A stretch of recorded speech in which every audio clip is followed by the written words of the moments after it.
श्रीगणेशाय नमः। श्रीशनैश्चराय नमः। श्रीशनैश्चरस्तोत्रम्। ॐ अस्य श्रीशनैश्चरस्तोत्रस्य दशरथ ऋषिः शनैश्चरो देवता त्रिष्टोच्छन्दः शनैश्चर प्रीत्यर्थं पाठे विनियोगः। दशरथ उवाच कोणोऽन्तकोरोद्रयमोऽथ बभ्रो कृष्णः शनिः पिङ्गलमन्दशौरिः नित्यं स्मृतो यो हरते च पीडाम् तस्मै नमः श्रीरविनन्दनाय। सुरासुराज्ञं पुरुषोरगेन्द्र गन्धर्वविद्याधरपन्नगाश्च पीड्यन्ति सर्वे विषमस्थितेन तस्मै नमः श्रीरविनन्दनाय। नरा नरेन्द्र पशवो मृगेन्द्र वन्याश्च ये कीटपतङ्गभृङ्गा पीड्यन्ते सर्वे विषमस्थितेन तस्मै नमः श्रीरविनन्दनाय। देशाश्च दुर्गाणि वनानि यत्र सेनानिवेशा पुरपत्तनानि पीड्यन्ते सर्वे विषमस्थितेन तस्मै नमः श्रीरविनन्दनाय। तिलैर्यवैर्मा सगुणान्नदानैर्लोहेन नीलाम्बरदानतो वा प्रीणाति मन्त्रैर्निजवासरे च तस्मै नमः श्रीरविनन्दनाय। प्रयागकूले यमुनातटे च सरस्वते पुण्यजले गुहायां यो योगिनां ध्यानगतोऽपि सूक्ष्मस्तस्मै नमः श्रीरविनन्दनाय। अन्यप्रदेशात् स्वगृहं प्रविष्टस्तदीयवारे स नरः सुखी स्यात् गृहाद्गतो यो न पुनः प्रयाति तस्मै नमः श्रीरविनन्दनाय। सृष्टा स्वयंभोर्भुवनत्रयस्य त्राता हरीशो हरते पिनाकी एकस्त्रिधारेऽज्ञजुषाममूर्तेस्तस्मै नमः श्रीरविनन्दनाय। सन्न्यष्टकं यः प्रयतः प्रभाते नित्यं सुपुत्रैः पशुबान्धवैश्च पठेत्तु सौख्यं भुवि भोगयुक्तः प्राप्नोति निर्वाणपदं तदन्ते। कोणस्थः पिङ्गलो बभ्रो कृष्णो रौद्रोऽन्तको यमः सौरिः शनैश्चरो मन्दः पिप्पलादेन संस्तुतः। एतानि दश नामानि प्रातरुत्थाय यः पठेत् शनैश्चरकृता पीडा न कदाचित् भविष्यति। कोणोऽन्तकोरोद्रयमोऽथ बभ्रो कृष्णः शनिः पिङ्गलमन्दशौरिः नित्यं स्मृतो यो हरते च पीडाम् तस्मै नमः श्रीरविनन्दनाय। सुरासुराज्ञं पुरुषोरगेन्द्र गन्धर्वविद्याधरपन्नगाश्च पीड्यन्ति सर्वे विषमस्थितेन तस्मै नमः श्रीरविनन्दनाय नरा नरेन्द्र पशवो मृगेन्द्र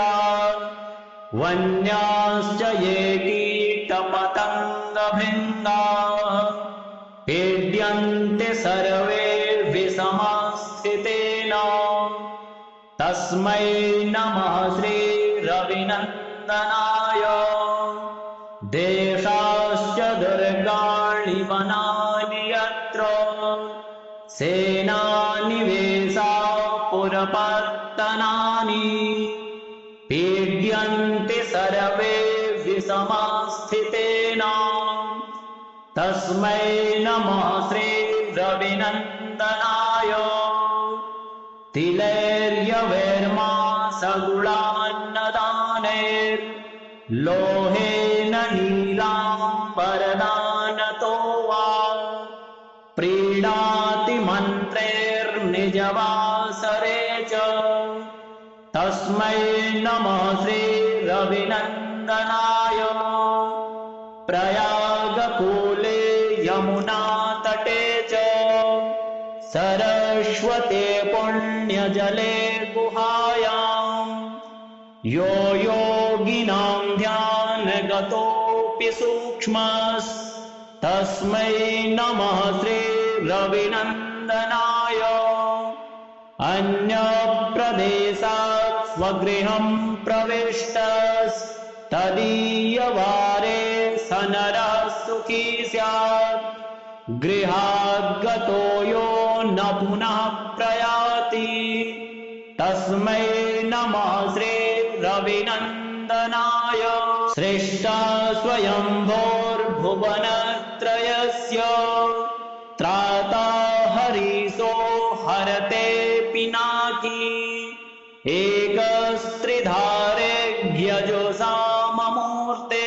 एकस्त्रिधारेऽज्ञजुषाममूर्तेस्तस्मै नमः श्रीरविनन्दनाय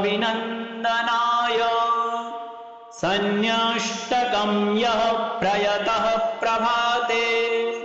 नित्यं सुपुत्रैः पशुबान्धवैश्च पठेत्तु सौख्यं भुवि भोगयुक्तः प्राप्नोति निर्वाणपदं तदन्ते कोणस्थः पिङ्गलो बभ्रो कृष्णो रौद्रोऽन्तको यमः सौरिः शनैश्चरो मन्दः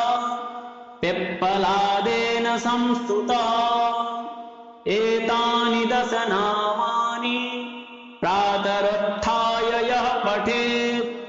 शनैश्चरकृता पीडा न कदाचित् भविष्यति कोणोऽन्तको रौद्रयमोऽथ बभ्रो कृष्णः शनिः पिङ्गलमन्दसौरिः नित्यं स्मृतो यो हरते च पीडाम् तस्मै नमः श्रीरविनन्दनाय सुरासुराज्ञं पुरुषो रगेन्द्र गन्धर्वविद्याधरपन्नगाश्च पीड्यन्ति सर्वे विषमस्थितेन तस्मै नमः श्रीरविनन्दनाय नरा नरेन्द्र पशवो मृगेन्द्र वन्याश्च ये कीटपतङ्गभृङ्गाः पीड्यन्ते सर्वे विषमस्थितेन तस्मै नमः श्रीरविनन्दनाय देशाश्च दुर्गाणि वनानि यत्र सेनानिवेशा पुरपत्तनानि पीड्यन्ते सर्वे विषमस्थितेन तस्मै नमः श्रीरविनन्दनाय तिलैर्यवैर्मा सगुणान्नदानैर्लोहेन नीलाम्बरदानतो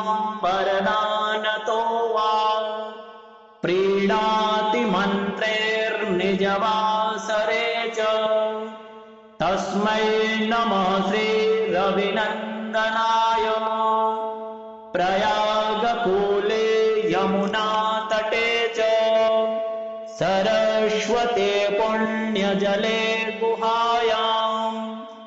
यो योगिनां ध्यानगतोऽपि सूक्ष्मस्तस्मै नमः श्रीरविनन्दनाय अन्यप्रदेशात् स्वगृहं प्रविष्टस्तदीयवारे स नरः सुखी स्यात् गृहाद्गतो यो न पुनः प्रयाति तस्मै नमः श्रीरविनन्दनाय सृष्टा स्वयंभोर्भुवनत्रयस्य त्राता हरिसो हरते पिनाकी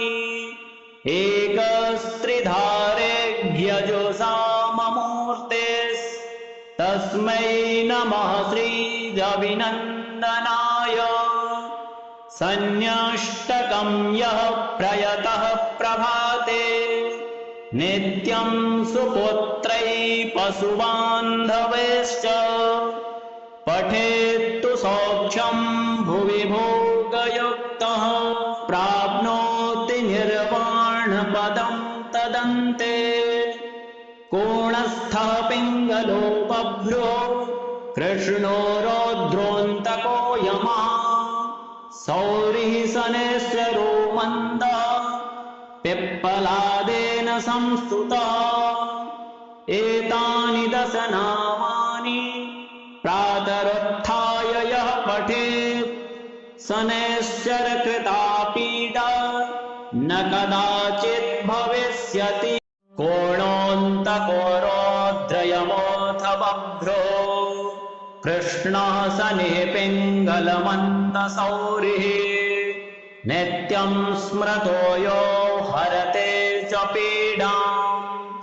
तस्मै नमः श्रीरविनन्दनाय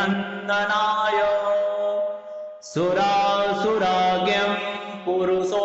रवीन्द्र गन्धर्वविद्याधरपन्नगाश्च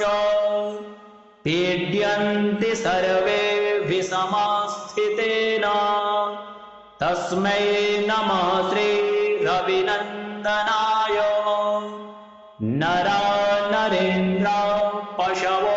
मृगेन्द्र वन्याश्च ये कीटपतङ्गभृङ्गाः पीड्यन्ते सर्वे विषमस्थितेन तस्मै नमः श्रीरविनन्दनाय देशाश्च दुर्गाणि वनानि यत्र सेनानिवेशा पुरपत्तनानि पीड्यन्ति सर्वे विषमस्थितेन तस्मै नमः श्रीरविनन्दनाय तिलैर्यवैर्मा सगुणान्नदानैर्लोहेन नीलाम्बरदानतो वा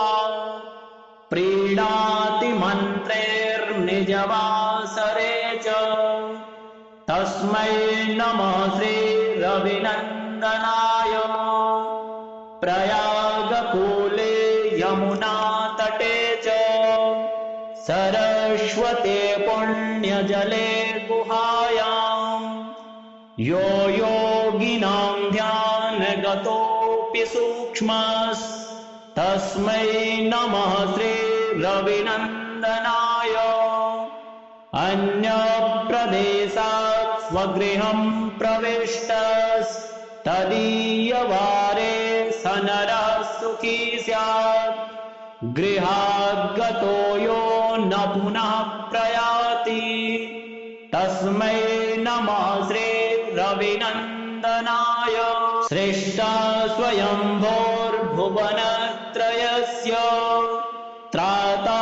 हरिसो हरते पिनाकी एकस्त्रिधारेभ्यजुषाममूर्तेस्तस्मै तस्मै नमः श्रीरविनन्दनाय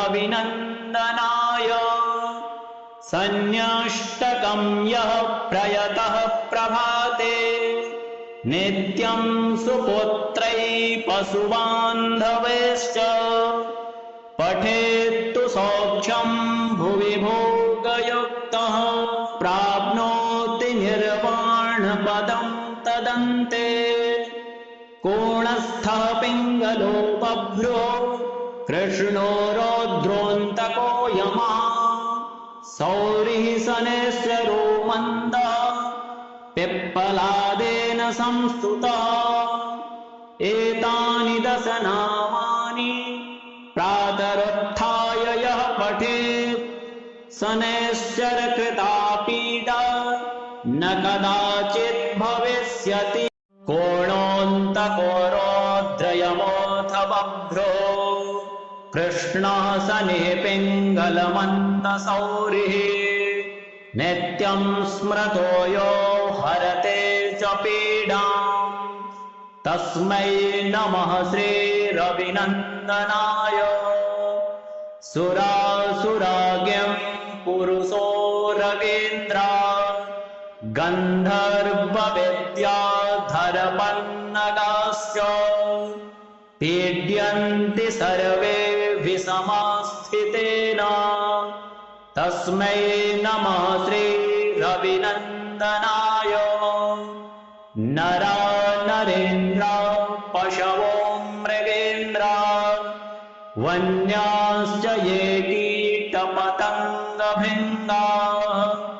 पीड्यन्ते सर्वे विषमास्थितेन तस्मै नमः श्रीरविनन्दनाय देशाश्च दुर्गाणि वनानि यत्र सेनानिवेशा पुरपत्तनानि पीड्यन्ते सर्वे विषमास्थितेन तस्मै नमः श्रीरविनन्दनाय तिलैर्यवैर्मा सगुणान्नदानैर्लोहेन नीलाम्बरदानतो वा प्रीणाति मन्त्रैर्निजवासरे च तस्मै नमः श्रीरविनन्दनाय प्रयागकूले यमुनातटे च सरस्वते पुण्यजले गुहायां यो योगिनां ध्यानगतोऽपि सूक्ष्मस्तस्मै नमः श्रीरविनन्दनाय अन्यप्रदेशात् स्वगृहं प्रविष्टस्तदीयवारे स नरः सुखी स्यात् गृहाद्गतो यो न पुनः प्रयाति तस्मै नमः श्रीरविनन्दनाय सृष्टा स्वयंभोर्भुवनत्रयस्य त्राता हरिषो हरते पिनाकी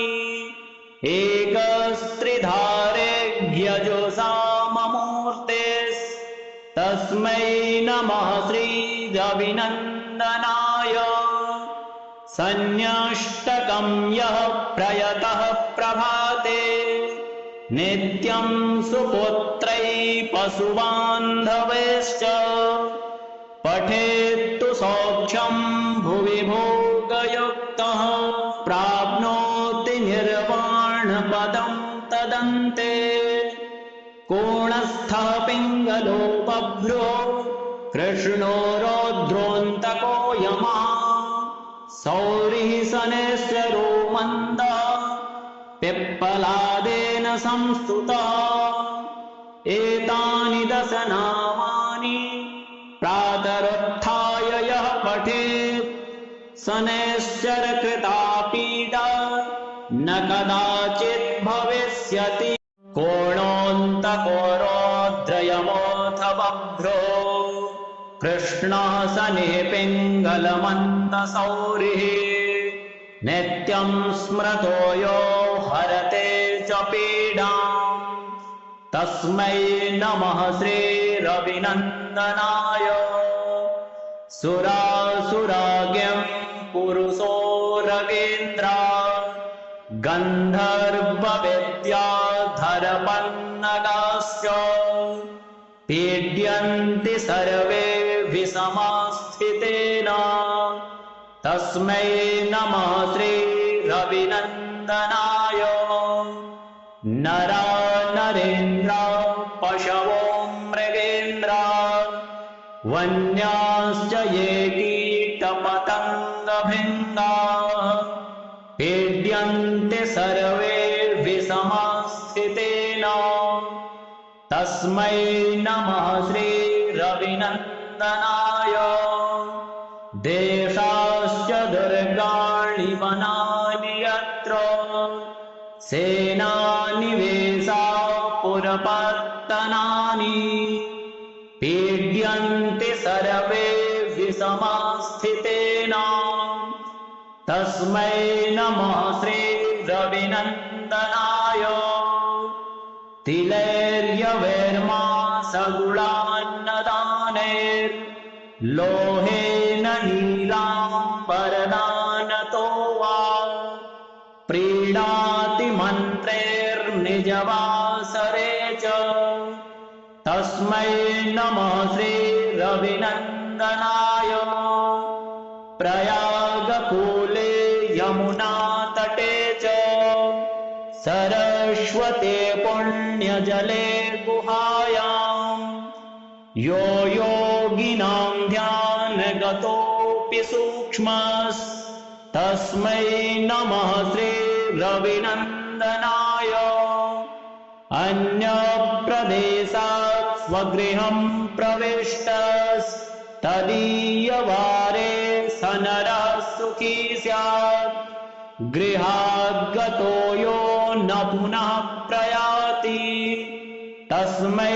नमः श्रीरविनन्दनाय सृष्टा स्वयंभोर्भुवनत्रयस्य त्राता हरीशो हरते पिनाकी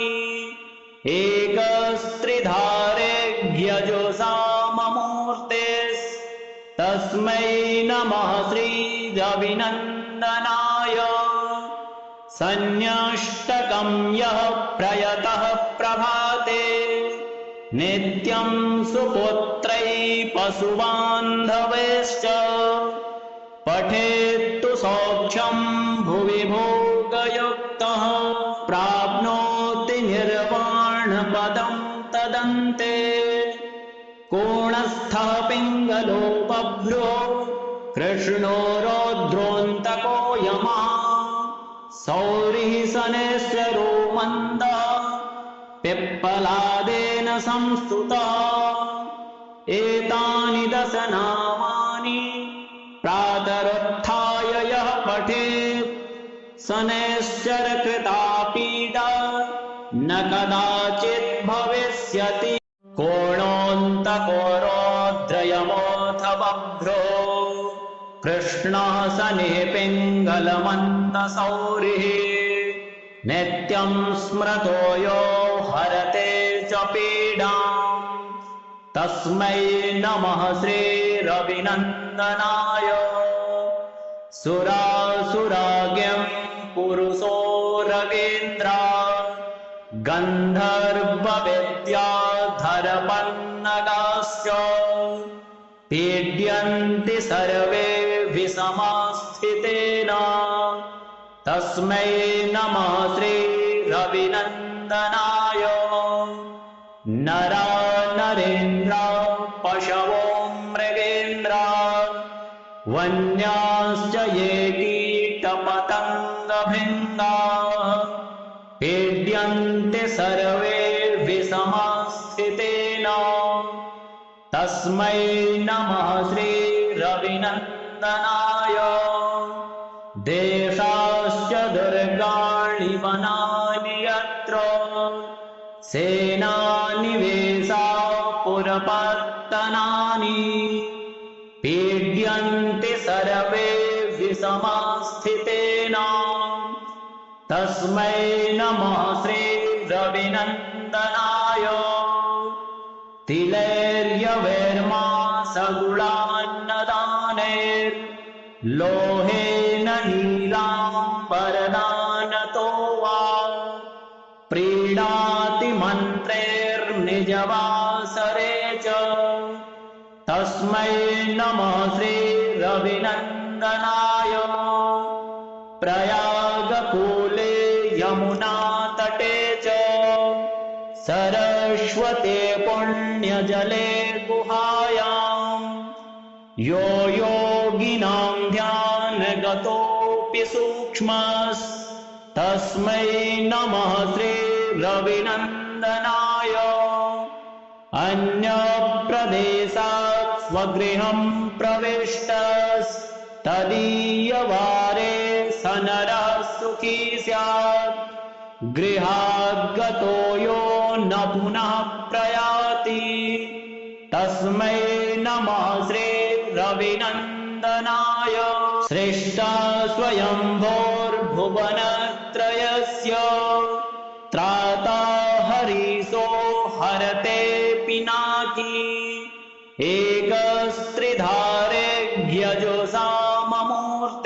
एकस्त्रिधारेऽज्ञजुषाममूर्तेस्तस्मै नमः श्रीरविनन्दनाय सन्न्यष्टकं यः प्रयतः प्रभाते नित्यं सुपुत्रैः पशुबान्धवैश्च पठेत्तु सौख्यं भुवि भोगयुक्तः प्राप्नोति निर्वाणपदं तदन्ते कोणस्थः पिङ्गलो बभ्रो कृष्णो रौद्रोऽन्तको यमः सौरिः शनैश्चरो मन्दः पिप्पलादेन संस्तुतः एतानि 10 नामानि प्रातरुत्थाय यः पठेत् शनैश्चरकृता पीडा न कदाचित् भविष्यति।